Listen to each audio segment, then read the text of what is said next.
Hello everyone. मेरा नाम है सौरभ कुमार और आपका स्वागत है कंपटीशन क्रूज में।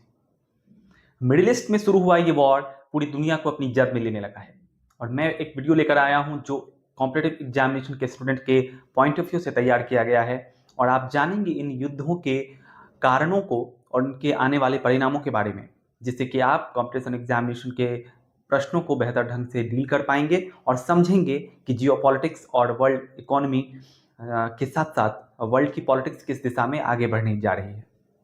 22 दिनों पहले शुरू हुआ इजराइल और ईरान का युद्ध अब एक निर्णायक दौर में पहुंच चुका है। यूएस के इंटरवेंशन के बाद से ये युद्ध और ज्यादा बढ़ता जा रहा है और पूरी दुनिया पे इसका प्रभाव दिखने लगा है। चलिए बात शुरू करते हैं सबसे पहले ईरान के बारे में। ईरान एक इस्लामिक रिपब्लिक है जो 1978 से पहले 1978 से पहले एक किंगडम हुआ करता था, राजतंत्र हुआ करता था और काफी हद तक अमेरिका का सहयोगी हुआ करता था। 1978 में हुए इस्लामिक रिवॉल्यूशन के बाद से वो एक रिपब्लिक बना और वहां पे इस्लामिक रीति रिवाजों के जरिए शासन चलने लगा। ईरान जो कि बहुत ही महान सभ्यता, जो कि पर्शिया की सभ्यता, ईरान का पुराना नाम पर्शिया हुआ करता था, का ध्वजवाहक रहा है और जियोपॉलिटिक्स में एक महत्वपूर्ण स्थान रखता है। दो तीन कारण है उसके। सबसे पहला कारण है तेल। तेल की जो सबसे भंडार हैं वो ईरान के कब्जे में है। ईरान स्ट्रेट ऑफ हॉर्मुज जो आज बहुत चर्चे में है, जो फारस की खाड़ी से बाहर निकलने का एकमात्र रास्ता है, उसको रूल करता है। इसके अलावा जियोग्राफिकली वो बहुत ही बड़ा और डेंस जगह है, जिसके कारण से उसके महत्व को हम कभी भी नकार नहीं सकते। मध्य पूर्व के देशों को, जिन्हें आप मध्य पूर्व का देश कहते हैं, उसमें 17 देश शामिल हैं। सऊदी अरेबिया से लेकर के इसराइल, फिलिस्तीन, ईरान, इराक, के सारे देश उन 17 देशों में शामिल हैं। उन 17 देशों में दो देशों के बीच राइवलरी चलती है शिया और सुन्नी के मुद्दे को लेकर। उसमें ईरान और सऊदी अरेबिया अपने अपने गुटों का प्रतिनिधित्व करते हैं। 1978 के बाद जब इस्लामिक रिवॉल्यूशन आया और वहां पे इस्लामिक तौर तरीकों से शासन चलने लगा, तो अमेरिका के हुक्मरानों को वो रास नहीं आया और अमेरिका के नीतियों के विरुद्ध जाकर के ईरान ने अपनी एक स्वतंत्र विदेश नीति और अपनी पॉलिसी को एग्जीक्यूट किया। समय बीतता गया और आधुनिक समय में 2008-9-10 के समय को जब आप देखते हैं तो आप ऐसा पाते हैं कि ईरान लगातार यूरेनियम के एनरिचमेंट के जरिए, यूरेनियम के परिष्करण के जरिए परमाणु बम बनाने की तरफ धीरे धीरे बढ़ता जा रहा था। अमेरिका जैसे बाकी जो महत्वपूर्ण शक्तिशाली देश हैं, उनको ये कभी स्वीकार नहीं होता है कि वो किसी भी देश को परमाणु बम बनाने दें। आपने ये इतिहास में भारत के मामले में देखा होगा। उन्होंने सैंक्शंस और बाकी तरीकों से ईरान के ऊपर गैर जरूरी दबाव बनाया और एक बहुत ही महत्वपूर्ण मोड़ इस मुद्दे में तब आया जब बराक ओबामा के नेतृत्व में 5 देशों के साथ ईरान का एक समझौता हुआ और ईरान ने अपने परमाणु तकनीक का इस्तेमाल शांतिपूर्ण कार्यों के लिए करने के लिए हामी भरी और उसने परमाणु बम बनाने का कार्यक्रम स्थगित कर दिया। स्थितियां बदलती हैं और 4-5 साल के बाद डोनाल्ड ट्रंप के शासनकाल में वो उस समझौते को तोड़ दिया जाता है। ईरान जो समझौते के कारण परमाणु बम बनाने से बचा हुआ था, अब बिल्कुल स्वतंत्र हो जाता है और उसने अपने यूरेनियम एनरिचमेंट को काफी तेजी से बढ़ाना शुरू कर दिया। इजराइल जो कि उस पूरे क्षेत्र में अपने दबदबे को कायम रखना चाहता है, खुद परमाणु शक्ति संपन्न है और यहूदियों के महत्वपूर्ण देश के तौर पे यरूशलेम पर अपना कब्जा चाहता है। उसने इस मौके पे काफी आक्रामक ढंग से ईरान के विरुद्ध कार्रवाइयां की हैं। आप पिछले 4-5 सालों में कई सारे ऑपरेशंस देखेंगे जो कि ईरान के अंदर चले हैं। मोसाद जो कि ईरान इजराइल का खुफिया एजेंसी है, उसने लगातार प्रिसीजन स्ट्राइक के जरिए इजराइल के द्वारा ईरान के जो महत्वपूर्ण मिलिट्री कमांडर्स हैं, सत्ता के नेता हैं और साथ ही साथ वैज्ञानिकों को मौत के घाट उतारा। इन सब के बावजूद ईरान अपने यूरेनियम एनरिचमेंट को धीमे धीमे ही सही आगे बढ़ाता रहा, क्योंकि उस जगह उस जियोपॉलिटिकल स्थिति में अपने अस्तित्व की लड़ाई लड़ने के लिए उन्हें ऐसा करने की जरूरत है। परिस्थितियां बदलती हैं और 22 दिन पहले आपने ऐसा देखा होगा कि अचानक से ईरान के ऊपर अटैक किया जाता है इजराइल और अमेरिका के द्वारा। अमेरिका जो कि इजराइल का एक महत्वपूर्ण सहयोगी है और एक लीडर के तौर पे अपने दबदबे को उस पूरे परिक्षेत्र में कायम रखने के लिए सामने आता है। सबसे आश्चर्यजनक बात ये रही कि जिसकी कल्पना किसी ने भी ना की हो, ईरान ने अपने रिटेलिएशन को बहुत ही तगड़ा और प्रिसाइजली इतना जबरदस्त रखा, जिसने कि अमेरिका जैसे देश को घुटने टेकने को मजबूर कर दिया। अमेरिका जो कि इससे पहले एकमात्र बार वियतनाम युद्ध में हारा है, उसने पिछले 22 दिनों में इतने बड़े पैमाने पे हानि देखी है, फाइनेंशियल लॉसेस देखे हैं कि अभी से ही विशेषज्ञ उसे एक हारा हुआ युद्ध लड़ता हुआ देख रहे हैं। महत्वपूर्ण मुद्दों पर आते हैं जो युद्ध के दौरान घटे हैं।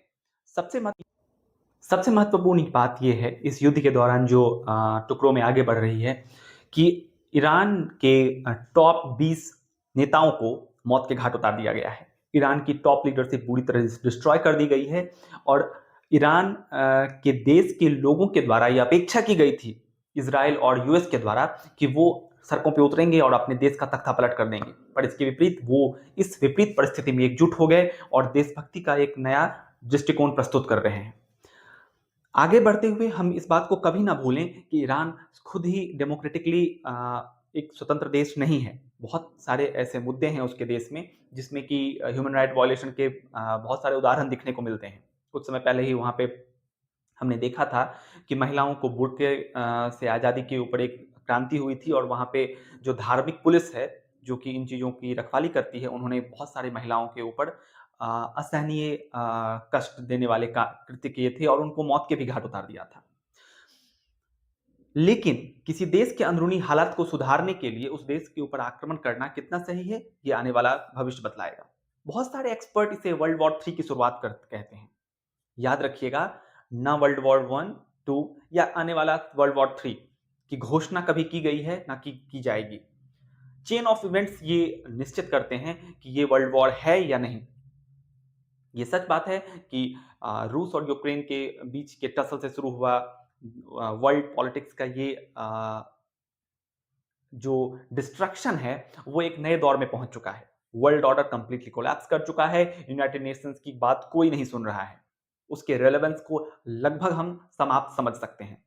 चाइना और रूस जैसे देश अपने अपने इंटरनल मामलों में भी उलझे हुए हैं और ईरान जिस तरह से रिटेलिएशन कर रहा है, ये युद्ध काफी लंबा खींच सकता है और ये चेन ऑफ इवेंट्स आने वाले समय में वर्ल्ड वॉर 3 की शुरुआत कर सकते हैं या नहीं, इसके बारे में हम अभी कुछ क्लियर नहीं कह सकते। तीसरे पॉइंट पर आते हैं जो कि इस युद्ध से जुड़ा हुआ है, वो है इकोनॉमिक क्राइसिस। ईरान एक हारी हुई लड़ाई लड़ रहा है शुरू से और काफी हद तक उसे जीत भी रहा है।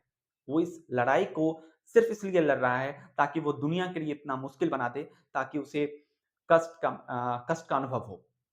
इकोनॉमिकली उसने तेल को पूरी तरह से ब्लॉक कर दिया है। 25 to 20% तेल जो है वो स्ट्रेट ऑफ हॉर्मुज के द्वारा बाहर जाता है। कतर, सऊदी अरेबिया, इराक से निकलने वाला सारा तेल उसी स्ट्रेट ऑफ हॉर्मुज के जरिए बाहर निकलता है और उससे ब्लॉक करके उसने पूरी तरह से फ्यूल इकोनॉमी को एक तरह से रोक दिया है। और ये डिस्ट्रक्शन जब वो अपने पड़ोस के देशों के ऑयल फील्ड्स और अमेरिकन बेसिस के ऊपर करता है तो ये काफी और बड़े पैमाने पे लॉस का कारण बन जाती है। तो आने वाले समय में ये देखने वाली बात होगी कि वर्ल्ड इकोनॉमी इस कोलैप्स से, इस ढहते हुए साम्राज्य से किस तरह बाहर निकलती है।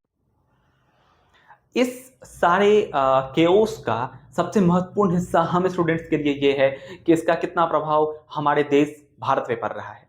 भारत जो कि इंडो पैसिफिक एरिया का एक महत्वपूर्ण पावर है और ईरान का एक महत्वपूर्ण एलाय या साथी कह सकते हैं। ईरान ने हमेशा हमारा साथ दिया है और इजराइल भी हमारा दोस्त है।